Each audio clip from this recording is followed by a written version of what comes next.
Et le dresseur, c'est Alexandre, j'espère que vous allez bien les gars. Pour ma part, ça va nickel. En tout cas, je viens de rentrer en France, du coup après une semaine passée en Croatie. Je me suis bien reposé, je me suis bien régalé. Mais il est maintenant enfin temps de reprendre le vrai boulot, le charbon, les vidéos YouTube et surtout aussi les streams Twitch. Tous les soirs à 20 h, je te laisse le lien dans la description pour que tu puisses me follow. Vous avez été extrêmement nombreux les amis à venir me parler en message privé pendant ma semaine de vacances en Croatie et aussi à mon retour en France pour me demander bien évidemment si j'allais faire une review analyse de l'épisode 77 qui vous intéresse tous par rapport à l'anime Pokémon actuel. Saison 24, les voyages, Pokémon épée bouclier, appelez ça comme vous voulez, où on a eu droit notamment à un combat plutôt pépite, plutôt masterclass entre Tanguy et Sacha, un combat intensif, épique et sans mauvais jeu de mots électrique qu'on va débriefer aujourd'hui pour les championnats du monde catégorie Hyper Ball. Mais avant ça les amis, n'oubliez pas que si vous aimez Pokémon, les mangas, les animés, n'oubliez pas que vous êtes au bon endroit ici pour trouver des théories, des analyses, des reviews et toutes sortes de sujets en tout cas intéressants sur vos licences préférées, en tout cas celles que vous aimez tous, parce que je remarque à chaque fois, semaine après semaine et jour après jour, que vous êtes énormément à regarder mes vidéos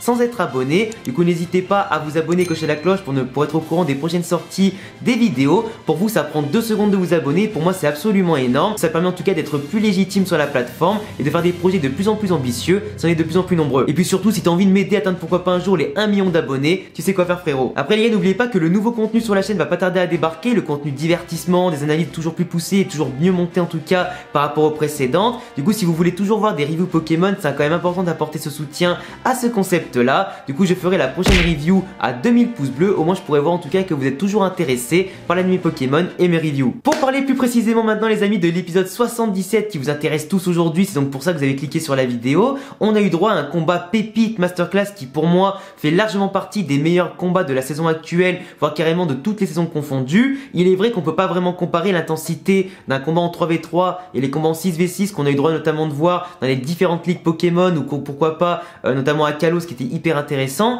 Mais pour moi aujourd'hui en tant que combat en 3v3, c'est vraiment un des meilleurs combats auxquels on a eu droit en termes de combo, de stratégie, en termes aussi d'intensité, les Pokémon aussi de part et d'autre qui étaient quand même assez expérimentés, qui étaient plutôt puissants, deux dresseurs qui savaient exactement quoi faire pour contrer l'adversaire, qui ont su réagir à des moments et du coup qui nous ont offert un spectacle plutôt prenant qui pour moi m'a mis des frissons, surtout à la fin. On a eu droit à Tanguy d'un côté, vous connaissez tous, un grand champion d'arène, en tout cas un dresseur hyper puissant qu'on a plus besoin de présenter aujourd'hui, qui est spécialisé dans le type électrique, qui avait du coup aujourd'hui un Luxray, un Elekab et du coup un Motisma. Motisma qui n'est pas mes Pokémon préférés mais qui pour le coup a quand même été plutôt intéressant. Luxray c'est un Pokémon qui est quand même hyper badass, qui a montré sa vitesse, sa capacité aussi à combiner autant avec lui-même qu'avec ses coéquipiers, vu qu'il a donné du coup le champ électrifié qui a quand même pas mal aidé notamment le Motisma et tout ça, et les câbles. Mais on a surtout eu quand même pas mal de belles combinaisons du côté de Tanguy, qui a des moments quand Lucario notamment, et ça m'a marqué parce que Lucario à un moment donné, quand il se battait contre les câbles, il était paralysé. Tu te dis que les câbles, il va le finir et tout ça derrière en profitant de sa vitesse et sa puissance, du côté avec Lucario qui était du coup affaibli, mais finalement non, Tanguy a du coup récupéré son Elekab pour lancer Motisma qui va lancer Regard Noir pour empêcher justement Lucario affaibli de pouvoir fuir dans les Pokéballs de Sacha. Et ça j'ai trouvé ça hyper intéressant, hyper prenant entre les combinaisons qu'il pouvait y avoir entre Luxray, Motisma et Elekab, même si bien évidemment à la fin Tanguy a perdu. Pour moi c'est vraiment un dresseur qui était hyper intéressant et beaucoup plus stratège que ceux qu'on a l'habitude de voir. Sacha de son côté s'est battu avec Pikachu, Lucario et Ectoplasma. Lucario s'est montré hyper intéressant. Je trouve quand même aussi il était un peu cheaté dans le côté défensif etc, parce qu'il a quand même subi beaucoup de dégâts, mais il est quand même resté debout pas mal de temps avant de faire match nul contre Luxray. Mais Lucario qui montre vraiment que de combat en combat, d'épisode en épisode et d'arc en arc, il est de plus en plus intéressant, de plus en plus mis au premier plan par rapport à Dracolos par exemple qui est très peu mis au premier plan, qui je pense au passage est quand même beaucoup trop cheaté et beaucoup trop fort, et c'est peut-être pour ça que Sacha va donner plutôt sa chance d'abord à Ectoplasma et Lucario pour qu'ils prennent plus d'expérience et de puissance à force d'enchaîner les matchs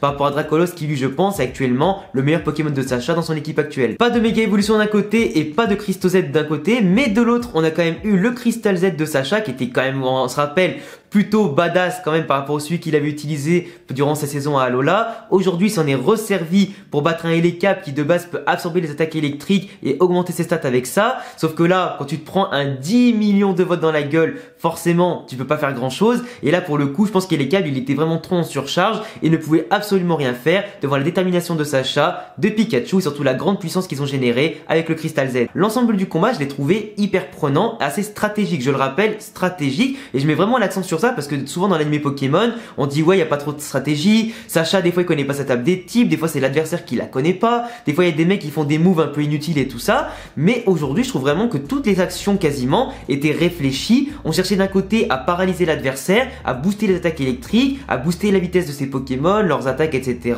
Miser sur le point faible de l'équipe adverse. Et du coup, Sacha de l'autre côté, il essayait justement de répondre un petit peu à ce que proposait Tanguy en sortant notamment Lucario dès le début, en mettant Ectoplasma pour qu'il puisse tourner autour de Luxray, qu'il puisse contrer un petit peu sa vitesse et j'allais dire ses sens qui étaient un peu redoutables. De l'autre côté, Tanguy va envoyer Motisma sur Ectoplasma pour justement jouer sur la même vitesse que lui, pour se déplacer, pour justement anticiper les mouvements d'Ectoplasma. Ectoplasma, pour faire un petit aparté sur lui, qui m'a quand même un petit peu déçu parce que certes il avait quand même une bonne capacité à attaquer, à être rapide, à bien bouger, à déstabiliser l'adversaire, avec en plus différents panels d'attaque comme du coup le point glace et tout ça, les attaques psy et ténèbres. Mais de l'autre côté, je trouve que en perdant contre le Motisma là, je trouve que il a perdu un petit peu de crédibilité, tu vois. Je trouve que Ectoplasma, c'est pas le Pokémon aujourd'hui qui montre encore toute sa puissance, qui arrive à se montrer décisif en battant des adversaires. Là, pour le coup, il a plus servi limite de support, si tu veux, pour préparer les futures victoires de Pikachu et Lucario, que être décisif en mettant du coup au moins un adversaire KO, tu vois. Parce qu'après, vu la durée de l'épisode, parce que forcément l'épisode d'aujourd'hui était découpé un peu en deux parties, la première partie de 10 minutes, 10-12 minutes, qui a servi à mettre en place les stratégies, les combos, les phases d'observation aussi pour que chaque dresseur comprenne un peu quelle équipe il va y avoir en face, comment je vais devoir me comporter pour ne pas faire la moindre erreur là-dedans, parce que la moindre erreur est fatale, encore plus en 3v3. Mais de l'autre côté, tu avais quand même aussi la deuxième partie de l'épisode qui a duré 8 ou 9 minutes, qui servait vraiment à enchaîner les KO et ça allait quand même assez vite. Entre d'un côté le Motisma qui a mis KO Ectoplasma, qui n'a quasiment rien pu faire devant les combos de Motisma, et de l'autre côté, il y a eu Lucario qui est apparu, qui a torché le Motisma en seulement une attaque, tu vois. Contre Luxray, c'était à peu près pareil, parce que Lucario, certes, il avait pris beaucoup de dégâts contre les câbles avant, Luxray, il en avait pris un petit peu, mais pas tellement. Au final, tous les deux se sont mis un seul coup ou deux pour finir sur une égalité. Donc, tu vois, des fois, il y a quand même un rythme qui mériterait, pourquoi pas, d'apparaître en 2 épisodes et pas en un seul, contrairement notamment à l'épisode d'Aurore qui, lui, était en 2 épisodes et qui ne méritait pas d'être en 2 épisodes. Là, j'aurais bien aimé voir un combat plus qu'un 3v3 pour pouvoir vraiment avoir un combat aussi épique et stratégique pendant au moins 2 épisodes et se la régaler pendant 40 minutes au lieu de 20. Histoire aussi d'éviter que les KO arrivent beaucoup trop vite, surtout sur la deuxième partie de l'épisode, qui donne un sentiment quand même d'accélération, de combat un peu bâclé sur la fin, parce que pourtant c'était une masterclass depuis le début. Après voilà, le combat final Eleka Pikachu, ça rappelle un peu les combats contre Régis, un petit peu les combats contre Paul, etc. Moi après, c'est vrai qu'on peut aussi comparer le premier combat contre Tanguy à l'époque où Sacha avait utilisé Torterra et Simi Abraz. Là pour le coup, il y avait ni l'un ni l'autre, mais le combat était quand même aussi intéressant qu'avant. Vous pourrez d'ailleurs me dire en commentaire si vous avez préféré le premier combat de l'époque contre Tanguy ou celui-ci. Moi pour ma part, je trouve que les deux étaient aussi intéressants. C'était pas la même volonté de montrer certaines choses. Là c'était avant pour un badge. Là aujourd'hui c'est pour les championnats du monde. Du coup tu as forcément une volonté encore plus intéressante de montrer que les dresseurs sont très puissants, ont de la ressource et méritent leur place dans la catégorie. Après voilà, globalement Sacha mérite sa victoire. Le Crystal Z qui a grave carry, qui a fait la différence. Tanguy qui n'a pas démérité mais qui lui va reculer un peu de place et qui peut peut-être jouer encore sa chance pour arriver en catégorie Master Ball, mais si à mon avis on ne le reverra pas, c'était vraiment l'histoire d'une fois, montrer un personnage charismatique que les fans aiment bien, et voilà, pas plus que ça. Après on a vu sur la fin forcément que Cynthia était de retour et qui du coup sera bien en catégorie Master Ball comme j'avais théorisé à l'époque qu'elle serait bien là-dedans, en tout cas c'était à peu près logique, parce que c'est quand même une des meufs les plus badass de l'histoire, si c'est pas la meuf la plus badass de l'histoire de Pokémon, enfin je pense qu'il n'y a pas de débat là-dessus. Donc voilà, Cynthia est de retour pour affronter Sacha je pense en catégorie Master Ball, en tout cas ça sera intéressant de voir comment Sacha va réussir à se hisser à son niveau, vu l'écart qu'il y avait à l'époque en tout cas durant Diamant et Perle. Après il te montre Roy, Peter, Tarak, ça c'est vraiment les 4 personnes pour l'instant qui sont confirmées dans la catégorie Master Ball. Pour moi Faiza, on la voit à la fin. J'avais déjà théorisé à l'époque comme quoi Sacha allait perdre contre elle, ça avait été fait. J'avais dit que pour leur deuxième rencontre ils allaient faire match nul, ça a été confirmé. Et moi je pense du coup qu'il y aura bien un troisième combat cette fois-ci, ce sera la victoire de Sacha contre Faiza. Et pour moi Faiza, avec son équipe actuelle et tout ça, n'a pas le niveau de la catégorie Master Ball. Franchement je serais un peu déçu de voir Faiza en Master Ball par rapport à ce qu'elle a montré avant. Je trouve qu'elle a pas vraiment une équipe, elle a pas vraiment le statut d'être en Master Ball. Et voilà, moi je pense très clairement que Sacha va la battre. Et peut-être que même si elle est en Master Ball, au pire 8ème ou peut-être encore en Hyper Ball, genre 9 ou 10ème, je pense que Sacha, en la battant, accédera à la catégorie Master Ball et du coup il laissera Faiza à Kay et malheureusement aux portes de la catégorie. En espérant pourquoi pas retrouver Alain, Tobias, pourquoi pas Paul et d'autres dresseurs comme ça, ou d'autres champions d'arène, ou pourquoi pas d'autres forcément maîtres de ligue, comme pourquoi pas un Pierre Rochard qui serait exceptionnel à voir là-dedans.